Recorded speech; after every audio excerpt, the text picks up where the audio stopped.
Madam तर एक अभिमन्यू बगर सर आहेत, गाडे सर आहेत, रायकर सर आहेत, संदीप पठाण आहेत. सगळ्यांचं त्या ठिकाणी आता आपण परिवारातले माणसं आहोत सर्वजण. तर या ठिकाणी तुम्ही सर्वांनी खरं म्हणजे मला बोलवलं आणि या ठिकाणी माझा जो मान सन्मान केला त्याबद्दल मी सगळ्यांचे या ठिकाणी मनपूर्वक आभार मानतो.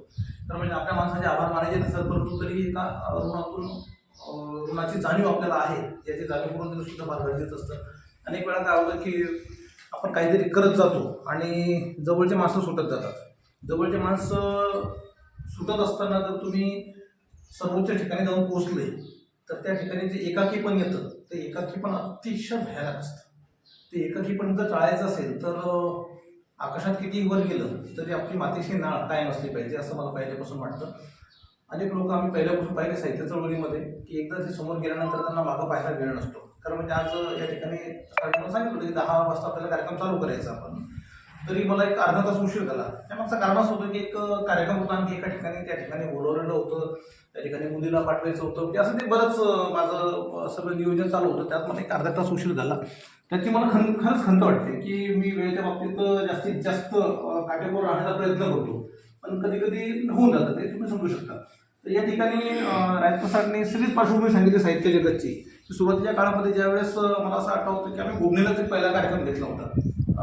मला वाटतं साहित्य माणिक पुरस्कार दिले होते आम्ही त्यावेळेस. आणि त्यावेळेस म्हणजे अशोक कोळी सारखी माणसं त्या कार्यक्रमासाठी आले होते. त्यानंतर मला वाटतं राम मोहिते सर खामगावचे, अशी चांगली मंडळी, म्हणजे खूप चांगले माणसं आम्ही त्यावेळेस भूमीमध्ये बोलवले होते. ती चळवळ सुरू झाली. त्यानंतर त्यांनी वाशिमला एक दुसरा कार्यक्रम घेतला, त्या कार्यक्रमात मी होतो. आणि त्यानंतर मग ते सगळं बदलून आपल्या मेहकरमध्ये त्यांनी एक नवोदितांसाठी एक चांगलं काम सुरू केलं आहे. खरं म्हणजे साहित्य जगत वाशिममधले जे आमचे दुसरे मित्र आहेत विष्णू जोशी, त्यांच्या प्रकाशनाच्या कार्यक्रमावर आज फार मोठा लेख आलेला लोकसत्तामध्ये. आणि रायकर सरांचं काम सुद्धा त्याच पद्धतीने चालू आहे.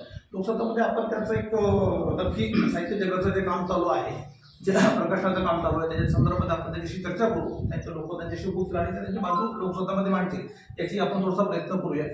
योगायोगाचं काय की आज 8 मार्च जागतिक महिला दिवस, आणि या जागतिक महिला दिनाच्या निमित्तानं या ठिकाणी हा कवी संमेलनाचा कार्यक्रम या ठिकाणी घेतलेला आहे. तर म्हणजे महिलांची गर्दी खूप जास्त असली पाहिजे. महिलांचीच नाही तर साहित्यामध्ये काय झालंय की सगळ्याच गरजा कमी झालेल्या आहेत. खरं म्हणजे लोकांना मोबाईलमध्ये इंटरनेटवर रील पाहण्यासाठी 4-4, 5-5 तास असतात, परंतु एखादं साहित्य वाचण्यासाठी 4 मिनिटाचा टाइम त्याच्याकडे नसतो. अतिशय शोकांतिक आहे. परंतु काय, रडत किती दिवस राहायचं? त्या रडल्यापेक्षा काय जे आहे, जे आपल्या समोर आलेलं आहे त्यात आपण आपलं बेटर बेस्ट करत राहायचं. आणि कुठं ना कुठं आपल्याला एक दिवस संधी मिळतेच.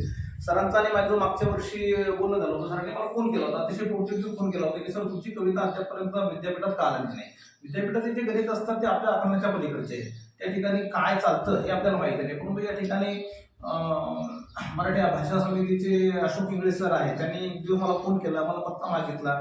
आणि एक कविता आहे त्याच्यामध्ये आम्ही काही दुरुस्त्या करतो, आम्हाला ती बोली भाषेमध्ये पाहिजे आणि त्याच्यामध्ये काही गुण शब्द आहेत ते बदलावं लागतात, तुम्ही बदलायला तयार आहात का? तर मी त्यांना हो सांगितलं. आणि ते कशासाठी आहे तर म्हणून तुम्हाला त्यानंतर आम्ही सांगू कशासाठी आहेत. आणि मग एक दिवस जे ज्ञानतो प्रकाशन आहे त्याचं एक फोन आला की सर तुमची कविता अभ्यासक्रमासाठी लागलेली. अतिशय आनंदाची गोष्ट होती माझ्यासाठी. आपण कोणत्याही शिफारसीच्या शिवाय ज्यावेळेस एखाद्या ठिकाणी पोहोचतो त्यावेळेसचा तो आनंद फार वेगळा असतो. खरं म्हणजे शबरी नावाची एक कविता होती माझी, जी कविता अभ्यासक्रमात लागेल असं मला खूप पूर्वीपासून वाटत होतं. आणि ती खरं म्हणजे अभ्यासक्रमामध्ये 2 वेळेस घेतली गेली. म्हणजे त्या समितीमध्ये जे लोक असतात त्यांनी मला सातत्यानं सांगितलं की सर यावर्षी आहे, दुसऱ्यांदा सांगितलं यावर्षी आहे, एकदा 3ऱ्या वर्गाच्या अभ्यासक्रमाला सांगितलं, एकदा 6व्या वर्गाच्या अभ्यासक्रमाला सांगितलं.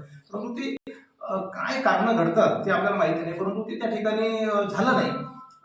मे बी होईल पुढे चालून, कारण बालभारतीमध्ये आल्यानंतर मी ज्या मुलांसाठी काम करतो त्यांनी माझी कविता अभ्यासली की मला त्या गोष्टीचा आनंद विशेष होतो.